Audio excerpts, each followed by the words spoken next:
ذکر و تلاوت میں جمائی آئے تو کیا کریں؟ قرآن پاک کی کوئی آیت پڑھتے وقت یا ذکر اذکار کرنے سے بہت سخت اور بار بار جمائی آتی ہے تو کیا اس کا کوئی حل ہے؟ طارق صاحب اسلام آباد سے. آ رہی ہے تو ہاں کر لیں اور منہ پہ ہاتھ رکھ لیں، بس زیادہ آوازیں نہ نکالیں، بے ادبی کی بات ہے. اور کوئی حل نہیں ہے بھائی، ڈاکٹر سے پوچھیں، وہ بتائے گا آپ کو. گرافک ڈیزائننگ کا کام کرنا کیسا ہے؟ اچھا یہ مسئلہ پہلے جمائی والا پوچھا تھا طارق صاحب نے اسلام آباد سے. گرافک ڈیزائننگ کا کام کرنا کیسا ہے؟ گرافک ڈیزائننگ کرنا کیسا ہے اور اس سے پیسے کمانا کیسا ہے؟ جو آن لائن کام کرتے ہیں کیا وہ سب کرنا درست ہے؟ طارق صاحب اسلام آباد سے. گرافک ڈیزائننگ میں بس کوئی ایسی چیز بنانا جو غیر شرعی ہو وہ جائز نہیں ہے. شرابوں کی بوتلوں کی تصویریں نہ بنائیں، آپ لڑکیوں کی تصویریں نہ بنائیں. باقی جائز چیز کی تصویر ہے تو وہ جائز ہے، ناجائز چیز کی ہے گرافک ہے تو وہ ناجائز ہے. باقی فی نفسی ہی یہ کام جائز ہے، اس سے پیسے کمانا بھی جائز ہے. آن لائن کام کے شرعی احکام، جو آن لائن کام کرتے ہیں کیا وہ درست ہے؟ اس میں حلال و حرام کی کیا تفصیل ہے؟ طارق صاحب اسلام آباد سے. دیکھیں آن لائن کام کرنا درست ہے، لیکن اس میں اب آپ نے بہت ہی وسیع سوال پوچھ لیا ہے، اس میں تو پورا لیکچر دیا جا سکتا ہے. آپ اسپیسیفک کچھ پوچھ لیتے ہیں نا کہ یہ طریقہ جائز ہے یا نہیں، تو میرے لیے جواب آسان ہوتا. بہرحال آن لائن ٹریڈنگ میں ایک دو تین چیزوں کا خیال کرنا ضروری ہے. بعض لوگ کیا کرتے ہیں، کسی کی کوئی چیز بکوا رہے ہوتے ہیں آن لائن، تو اس میں یہ شو کرتے ہیں ہماری چیز ہے اور ہم سے خرید لو. وہ بندہ خرید لیتا ہے حالانکہ وہ آپ نے ابھی خریدی نہیں ہوتی، آپ کی ملکیت میں ہی نہیں ہوتی. تو یہ عمل ناجائز ہے. یا تو آپ دو پارٹیوں کے درمیان کمیشن ایجنٹ بنے کہ میں آپ فلاں کی چیز فلاں کو بکوا رہا ہوں اور میں اس میں اتنا کمیشن رکھوں گا. یا آپ سامنے والے کسٹمر سے یہ کہیں کہ یہ پروڈکٹ ہے، یہ تمہیں میں بیچوں گا اتنے کی، بیچ نہیں رہا، بیچوں گا، بتاؤ تمہیں قبول ہے؟ اگر قبول ہے تو میں تمہیں جو ہے نا وہ کہیں سے بھی پرچیز کر کے بیچ دوں گا، میں تمہیں اتنے کی دوں گا، کہیں سے بھی لا کے دوں میں، بس یہ میرا ہیڈیک ہے.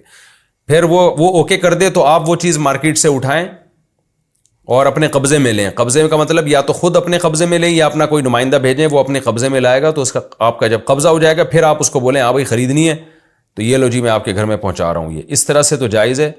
یہ دو طریقے ہیں آن لائن خرید و فروخت کے، ان میں سے کسی کو اختیار کر سکتے ہیں. باقی اسپیسیفک کوئی خاص چیز پوچھنی ہے تو اس کے بارے میں پوچھیں تو میں بتاؤں گا. کرپٹو کرنسی سے نفع کمانا، کرپٹو کرنسی لے کر رکھنا اور بعد میں اس پر نفع حاصل کرنا کیسا ہے؟ محمد سرور ثوابی سے. دیکھیں کرپٹو کرنسی بعض چیزیں ایسی ہوتی ہیں علماء اس میں ماہرین سے پوچھ کے ہی رائے دیتے ہیں. کرپٹو کرنسی تو ایک ڈیجیٹل کرنسی ہے نا، یہ نئی چیز ہے، تو ماہرین جو تفصیل بتائیں گے علماء اسی کے مطابق فتویٰ دیں گے. میرے پاس جتنے ماہرین تھے، ڈاکٹر ذیشان صاحب جن کا میں نے انٹرویو انہوں نے میرا لیا تھا یا پتہ نہیں میں نے ان کا انٹرویو لیا تھا یا دونوں نے ایک دوسرے کا انٹرویو لیا تھا، واللہ عالم. ان کی رائے یہ تھی، انہوں نے جو ہمیں ڈیٹیل بتائی تھی اس کے حساب سے جائز لگ رہا تھا ہمیں، تو ہم نے فتویٰ دیا جائز ہے. لیکن ایک اور بڑے عالم ہیں، عالم سے میری مراد کرپٹو کرنسی کے ماہر، جو میرے پاس ان کا نمبر بھی ہے، میں نام بھی لے لیتا ہوں، تھوڑا سا آپ لوگ ویٹ کریں.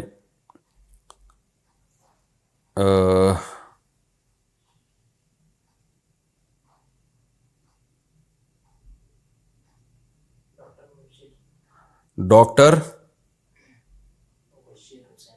مبشر،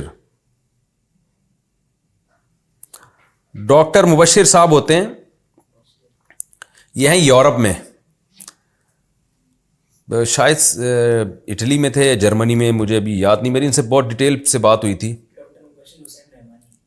ڈاکٹر مبشر حسین رحمانی، ان سے کافی ڈیٹیل میں میری بات ہوئی ہے. ان کو، یہ خود ڈاکٹر ہیں، کرپٹو کرنسی کے بہت ماہر ہیں. ان کا کہنا یہ تھا کہ یہ جائز نہیں ہے، یعنی جو ان کی رائے تھی نا، ظاہر ہے جائز ناجائز کا فیصلہ تو مفتیان کرام ہی کریں گے، لیکن جو یہ ڈیٹیل بتا رہے تھے اس کے حساب سے کرپٹو کرنسی کا جواز نہیں بنتا.